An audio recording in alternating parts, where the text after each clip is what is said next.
आपका स्वागत है मेरे चैनल मोटिवेशन गौर से फैक्ट। देखिए इस तस्वीर को जो समंदर के बीचों बीच ली गई थी। इसमें एक डरा हुआ इंसान अपनी जान बचाने की कोशिश में दरवाजा बंद करते हुए नजर आ रहा है। लेकिन ये कोई साधारण तस्वीर नहीं बल्कि दुनिया की सबसे adventure, horror and mysterious photo है जिसे आज तक बहुत से अवार्ड मिल चुके हैं। पता है क्यों? क्योंकि किसी इंसान के चेहरे पर मौत का डर क्या होता है वह आप इस तस्वीर में देख सकते हो। ये उस इंसान का आखिरी पल होने वाला था। हालांकि वह तो जानता तक नहीं था कि उसकी जिंदगी का सबसे डरावना लम्हा वर्ल्ड्स मोस्ट एडवेंचरस फोटोग्राफ बन जाएगा, क्योंकि तब मदर नेचर अपनी एक्सट्रीम पर थी, जिसका अंदाजा आप इस बात से लगा सकते हो कि लाखों लोगों को डायरेक्शन देने वाले लाइट हाउस पर मौत का साया मंडरा रहा था। अगर एक पल की भी देरी होती तो शायद सब कुछ तबाह हो सकता था। ऊंची लहरें तो इस लाइट हाउस को निगलने के लिए आगे बढ़ रही थी, मगर सवाल ये है कि फिर लाइट हाउस और गेट कीपर का क्या हुआ? क्या उनकी जान बच गई या समुद्र की गहराई में वे कहीं समा गए? ये जानने के लिए आपको हमारी वीडियो को एंड तक देखना होगा। तो आइए डिटेल में जानते हैं। ये कहानी है ला जुमेंट लाइट हाउस की, जो फ्रांस के पश्चिमी तट पर लोकेटेड है। वैसे तो ये आज तक न जाने कितने तूफानों को झेल चुका है, लेकिन उस दिन का मंजर दिल दहला देने वाला था, जिसकी गवाही आज भी ये तस्वीर देती नजर आती है। ये हादसा कब और क्यों हुआ, उसे जानने से पहले बात करते हैं एक जॉब की। क्या जॉब? जी हाँ, आपने सही सुना, मगर फैसला सोच समझकर करना। अगर कोई आपसे किसी जगह की निगरानी रखने के लिए $1.2 मिलियन एनुअल सैलरी देने की बात करे, तो क्या आप उस जॉब को करने से मना करेंगे? यह सवाल सुनकर आप भी सोच रहे होंगे कि दुनिया में शायद ही कोई ऐसा इंसान होगा जो इतनी अच्छी सैलरी वाली जॉब को मना करेगा। लेकिन इस जॉब को एक्सेप्ट करने से पहले अलर्ट हो जाइए, क्योंकि अगर इतनी अच्छी सैलरी दी जा रही है तो हो सकता है कि यहाँ आपकी जान को खतरा हो।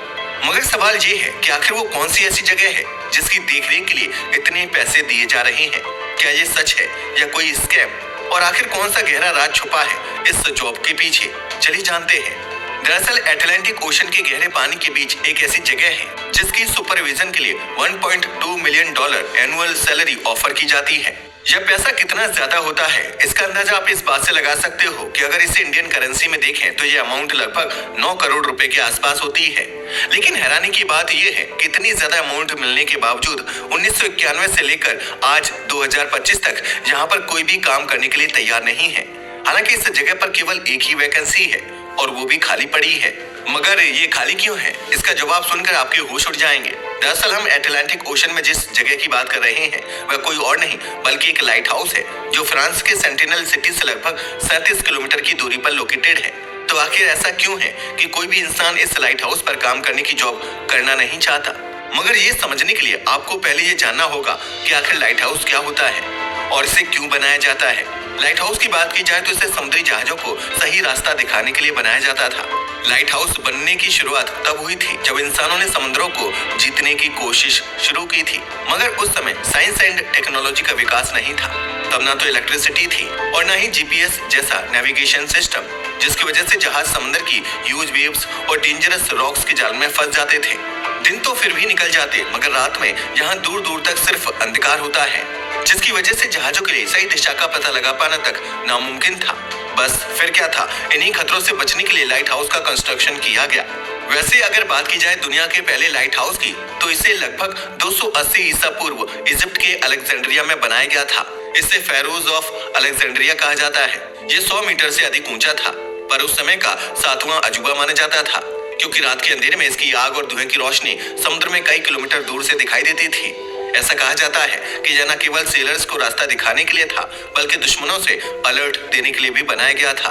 हालांकि ये साइंस एंड टेक्नोलॉजी की सदी है और अब एंशिएंट टाइम्स की तरह लाइट हाउस की जरूरत नहीं है, मगर इसके बावजूद पूरी दुनिया में लगभग 20,000 लाइट हाउस हैं, जो आज की मॉडर्न टेक्नोलॉजी से लैस हैं। ये लाइट हाउस अभी भी मरीन नेविगेशन में अहम भूमिका निभाते हैं, खासकर उन एरिया में जहां मॉडर्न नेविगेशन टेक्नोलॉजी जैसे जीपीएस पूरी तरह भरोसेमंद नहीं है या जहां समुद्री मार्ग खतरनाक है। ला जुमेंट लाइट हाउस के बनने की बात करें तो इसके पीछे एक बहुत ही पेनफुल स्टोरी है।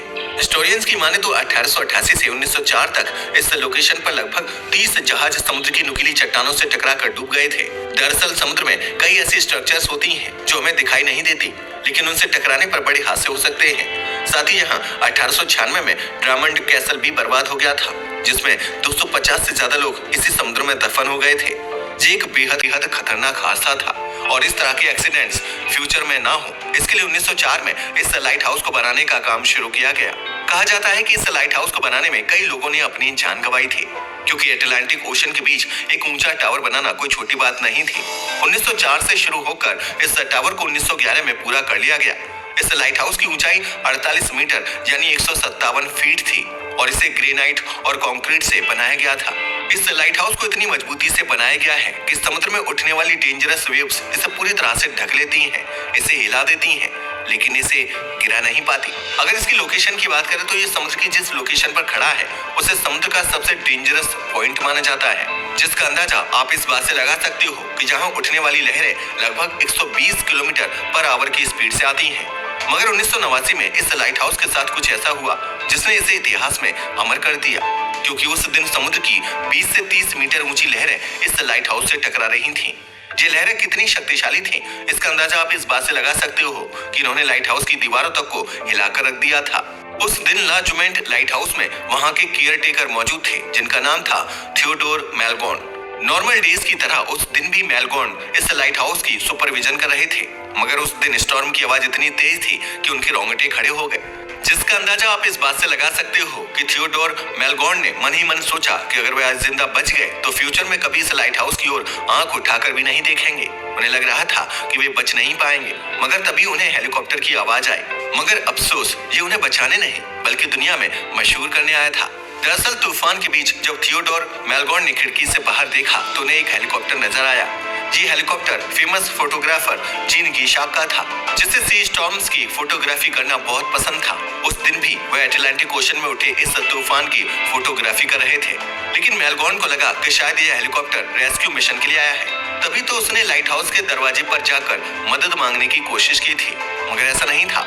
इनफैक्ट ये हेलीकॉप्टर तो उनकी मौत का रीजन बनने वाला था। पता है क्यों? ऐसा इसलिए क्योंकि थियोडोर ने हेलीकॉप्टर की आवाज सुनकर ये देखने के लिए डोर ओपन किया था कि मदद के लिए कोई आया है, मगर तभी एक जाइंट वेव लाइट हाउस से जा टकराई। मगर थियोडोर तुरंत दरवाजा बंद करके अंदर लौट गए, वरना अगर वे कुछ सेकंड भी देर करते तो लहर उन्हें बाहर ले जाती। हालांकि जब फ्रांस के एडमिनिस्ट्रेशन को इस तूफान की खबर मिली तो उन्होंने समुद्र से थियोडोर मेलबॉर्न को वापस बुला लिया, मगर तभी कुछ ऐसा हुआ जिसने दुनिया को दिखाया कि यह लाइट हाउस कितना डेंजरस है। पता है क्यों? ऐसा इसलिए क्योंकि जीन गीशाक ने उस वक्त जो पिक्चर ली थी वो पिक्चर वायरल हो गई, लेकिन इस वायरल पिक्चर के साथ कुछ ऐसे सवाल खड़े हुए जिनका जवाब आज तक लोगों को नहीं मिला। हालांकि एक बड़ा सवाल ये भी है कि इतनी खतरनाक समुद्री लोकेशन पर आखिर फ्रांस ने ये लाइट हाउस बनाया ही क्यों? ला जुमेंट लाइट हाउस के बारे में कहा जाता है कि अगर कोई यहाँ पर गार्ड की नौकरी करेगा तो उसे $1.2 मिलियन दिए जाएंगे। तो आखिर इस बात में कितनी सच्चाई है, चलिए ये भी जान लेते हैं। दरअसल यह $1.2 मिलियन सैलरी वाली बात बिल्कुल झूठी है, क्योंकि 1989 में जब इस लाइट हाउस में खतरनाक हादसा हुआ था उसके बाद इस लाइट हाउस को सैटेलाइट से कनेक्ट करके पूरी तरह ऑटोमेटिक बना दिया गया था।